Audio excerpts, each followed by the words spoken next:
नमस्कार दोस्तों, मैं राजेश कुमार। आज हम बात करेंगे राष्ट्रीय समुद्री दिवस। ये चर्चा में क्यों है? क्योंकि प्रतिवर्ष 5 अप्रैल को राष्ट्रीय समुद्री दिवस मनाया जाता है। इसके मुख्य बिंदु इस प्रकार है, इसको समझने की कोशिश करेंगे। भारत में राष्ट्रीय समुद्री दिवस यानी नेशनल मैरीटाइम डे 5 अप्रैल को मनाया जाता है। देश में राष्ट्रीय समुद्री दिवस सबसे पहले 5 अप्रैल 1964 को बनाया गया था, लेकिन भारत में स्वदेशी नौ परिवहन की शुरुआत वास्तव में 5 अप्रैल 1919 को हुई थी, जब Scindia steam navigation company limited ने अपनी नौका SS रॉयल्टी समुद्र में उतारी थी। ये भारत की पहली स्वदेशी जहाज माना जाता है। कौन सी थी? Scindia steam navigation company limited. और जहाज़ कौन था? SS रॉयल्टी समुद्र, जिसको स्वदेशी जहाज माना जाता है। यह जहाज़ मूलतः ब्रिटिश जहाज़ था जो 1890 में भारत में निर्मित हुआ था। 485 फुट लंबा था ये जहाज़ और 5,940 टन का था। इसे ग्वालियर के महाराजा ने 1914 में खरीदा था। 1890 में भारत में निर्मित और 1914 में ग्वालियर के महाराजा सिंधिया परिवार ने खरीदा था, जो बाद में उन्हीं के नाम की कंपनी ने खरीद लिया था। इस कंपनी में वालचंद हीराचंद और नरोत्तम मोरारजी की भागीदारी थी। इस जहाज़ की पहली यात्रा 5 अप्रैल 1919 को शुरू हुई थी। अब समझते हैं राष्ट्रीय समुद्री दिवस 2023 की थीम क्या है। देखो, दुनिया भर में महाद्वीपों के बीच सुरक्षित और पर्यावरण के अनुकूल वाणिज्य का समर्थन करने के उद्देश्य से इसे प्रत्येक वर्ष एक खास विषय के साथ मनाया जाता है। भारत में इस वर्ष के राष्ट्रीय समुद्री दिवस का थीम अभी तक तो घोषित किया नहीं है, लेकिन राष्ट्रीय समुद्री सप्ताह 2023 के लिए एक थीम बनाई है, शिपिंग में अमृतकाल। क्या? शिपिंग में अमृतकाल।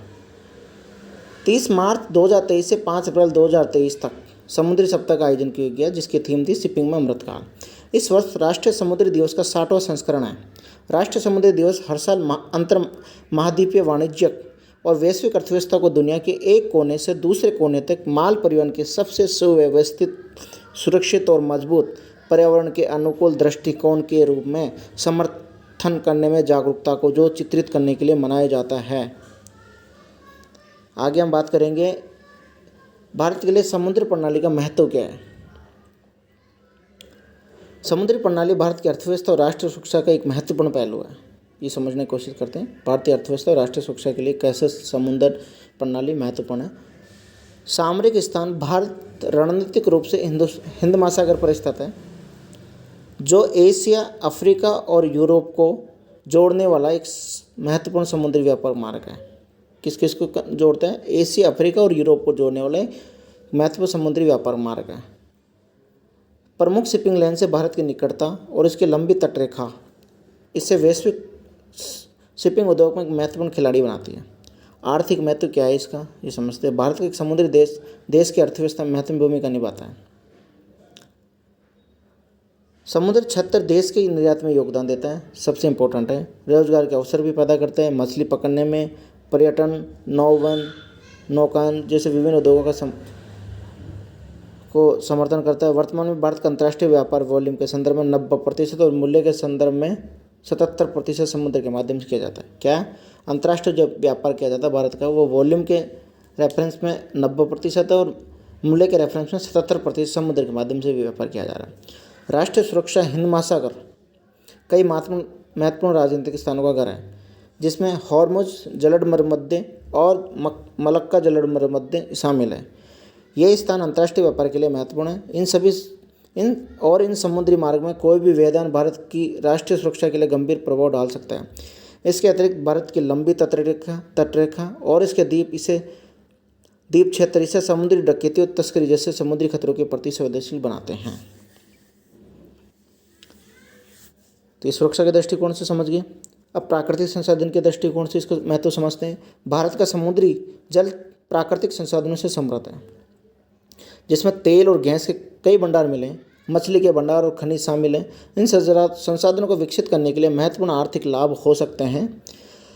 अब इसका पर्यावरण महत्व समझते हैं। भारत के समुद्री पारिस्थितिक तंत्र ग्रह के स्वास्थ्य के लिए महत्वपूर्ण है। क्या? समुद्री पारिस्थितिक ग्रह के स्वास्थ्य के लिए महत्वपूर्ण है। वे विविध समुद्री जीवन का समर्थन करते हैं, पृथ्वी की जलवायु को विनियमित करने में महत्वपूर्ण भूमिका निभाते हैं। ग्रह की दीर्घकालिक स्थिरता के लिए भारत के समुद्री पर्यावरण की रक्षा करना आवश्यक है। भारत की अर्थव्यवस्था, राष्ट्रीय सुरक्षा और पर्यावरण के लिए समुद्र के महत्व को देखते हुए देश ने अपनी समुद्री बुनियादी ढांचों और क्षमताओं को विकसित करने में महत्वपूर्ण निवेश किया। सरकार ने सतत समुद्री विकास को बढ़ावा देने, समुद्री पर्यावरण की रक्षा करने और भारत की समुद्री सुरक्षा को बढ़ाने के उद्देश्य से विभिन्न पहल और कार्यक्रम शुरू किए हैं। तो धन्यवाद दोस्तों। मैं समझता हूँ कि आपको भारत में समुद्र प्रणाली का जो महत्व है जो और क्यों अभी चर्चा में इस समझ में आया होगा। तो आप चैनल को लाइक एंड सब्सक्राइब जरूर करें। धन्यवाद दोस्तों।